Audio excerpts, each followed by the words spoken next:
इसी तरह की वीडियो पाने के लिए एंड जीके क्यूज के लिए सब्सक्राइब करें एंड सपोर्ट करें। धन्यवाद।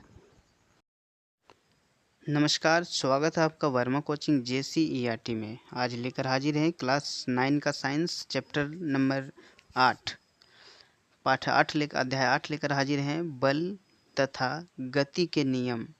ये अभ्यास के प्रश्नोत्तर है, पाठ के नहीं, ठीक है। इसमें हम इनका क्वेश्चन का आंसर करेंगे। पाठ को अच्छे से पढ़ेंगे ध्यान से तो आपको बेहतर समझ में आएगा। आइए शुरू करते हैं आज का पहला क्वेश्चन कि कोई वस्तु शून्य बाह्य संतुलन बल अनुभव करती है। क्या किसी भी वस्तु के लिए अशून्य वेग से गति करना संभव है? यदि हाँ, तो वस्तु के वेग के परिणाम एवं दिशा पर लगने वाली शर्तों का उल्लेख करें। यदि नहीं, तो कारण स्पष्ट करें। तो इसका आंसर है कि हाँ। तो निम्नलिखित स्थितियाँ देखिए ऐसे है। जब वस्तु विराम की अवस्था में है तो इस प्रश्न का उत्तर नहीं में होगा, क्योंकि गति के प्रथम नियम के अनुसार असंतुलित बल की उपस्थिति में कोई भी वस्तु अपनी प्रारंभिक स्थिति में ही बनी रहती है, ठीक है, बनी रहती है। दूसरा स्टेप, यदि किसी गतिशील वस्तु पर कार्यरत सभी बलों का कुल परिणाम शून्य है तो वह वस्तु का वेग प्रारंभिक वेग ही होता है। अतः इस स्थिति में प्रश्न का उत्तर हाँ है। क्लियर है। दूसरा नंबर क्वेश्चन है कि जब किसी छड़ी से एक कारपेट यानी दरी को पीटा जाता है तो धूल के कण बाहर आते हैं, स्पष्ट करें। तो इसका आंसर देखते हैं कि जब किसी छड़ी से एक दरी यानी कारपेट को पीटा जाता है तो दरी पर बल लगने के कारण दरी गतिशील हो जाती है, परंतु धूल के कण यानी जड़त्व के गुण का कारण है विराम अवस्था में ही रहते हैं और नीचे गिर जाते हैं, ठीक है। आगे तीसरा क्वेश्चन है। दूसरा क्लियर हुआ। आप हमारे प्लेलिस्ट के माध्यम से सभी विषयों के क्वेश्चन का आंसर देख सकते हैं, ठीक है। तीसरा क्वेश्चन है कि बस की छत पर रखे सामान को रस्सी से क्यों बांधा जाता है? तो इसका आंसर है कि जड़त्व के कारण बस की छत पर रखा हुआ सामान सदैव स्थिर अवस्था में रहना चाहता है, परंतु जब बस आगे की ओर चलती है तो इसका जड़त्व के कारण यानी स्थिर अवस्था में रहने के कारण सामान के पीछे की ओर गिरने की संभावना होती है। इसी प्रकार जब बस रुकती है तो सामान के आगे गिरने की संभावना रहती है। अतः बस की छत पर रखे सामान को रस्सी से बांधा जाता है। क्लियर है। चौथा क्वेश्चन देखते हैं कि किसी बल्लेबाज द्वारा क्रिकेट की गेंद को मारने पर गेंद जमीन पर लुढ़कती है। कुछ दूरी चलने के पश्चात गेंद रुक जाती है।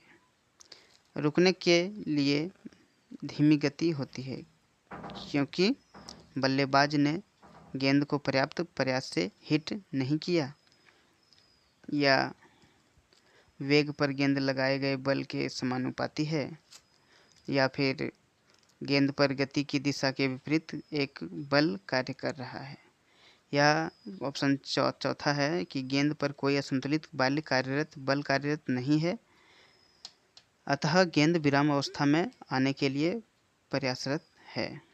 सही विकल्प का चयन करें।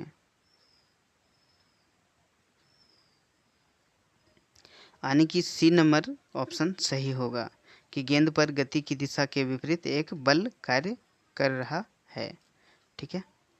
पांचवा नंबर क्वेश्चन देखते हैं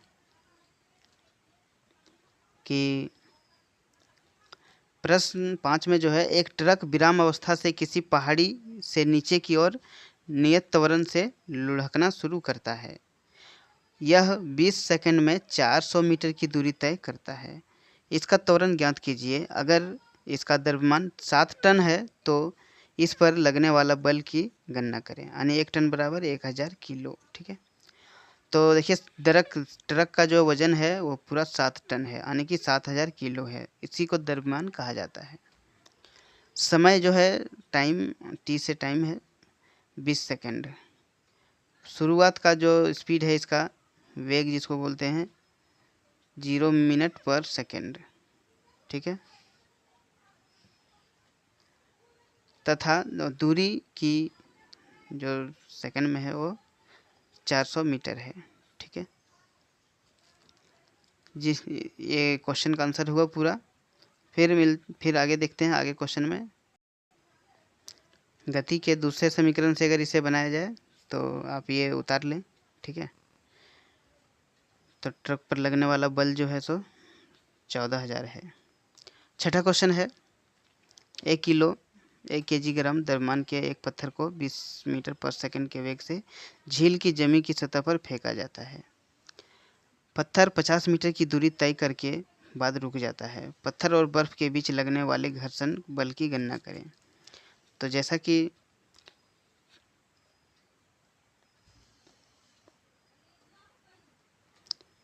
इसमें ट्रक का द्रव्यमान दिया गया है 1 केजी,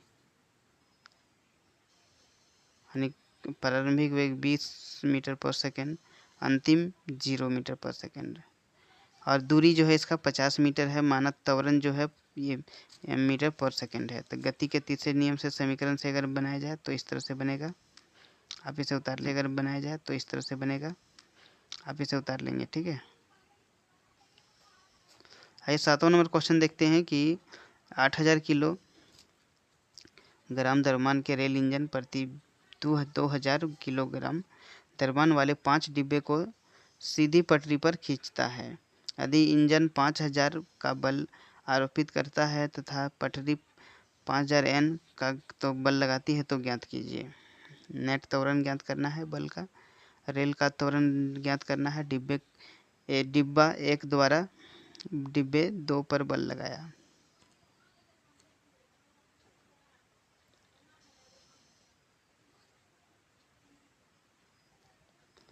ये तीनों आप उतार लेंगे। तीनों का क्वेश्चन का आंसर यहाँ दिया हुआ है, ठीक है। क्वेश्चन 8 है कि एक रेलगाड़ी का द्रव्यमान 1,500 kg है। यदि गाड़ी को 1.7 मीटर पर सेकंड के ऋणात्मक त्वरण के साथ विरामावस्था में लाना है तो गाड़ी का तथा सड़क के बीच लगने वाला बल कितना होगा। गाड़ी का द्रव्यमान दिया हुआ है, त्वरण दिया हुआ है, गाड़ी के साथ बीच में लगने वाला, इसको जो है गुना कर दिया जाएगा द्रव्यमान को त्वरण से, ठीक है। तो इसका जो 2550 N गाड़ी की दिशा में लगने वाला विपरीत दिशा में बल लगाना होगा। क्वेश्चन नंबर 9 देखेंगे कि किसी m द्रव्यमान की वस्तु जिसका वेग 5 है तो संवेग क्या होगा। वेग यानी भी mv square 1/2 mv square mv। तो इसमें सही जो विकल्प है वो चुनना है, डी नंबर ऑप्शन सही होगा, mv, ठीक है।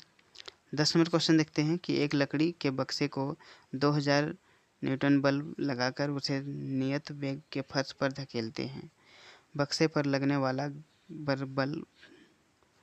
बल क्या होगा।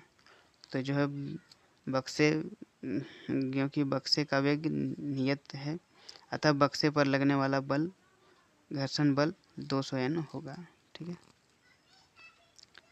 क्वेश्चन 11 का देखते हैं कि गति के तृतीय नियम के अनुसार जब हम किसी वस्तु को धक्का देते हैं तो उसके उतने ही बल के साथ धक्का देता है। यदि वह वस्तु का ट्रक है तो सड़क के किनारे खड़ा है तो संभवतः हमारे द्वारा बल आरोपित करने पर भी गतिशील नहीं हो पाएगा।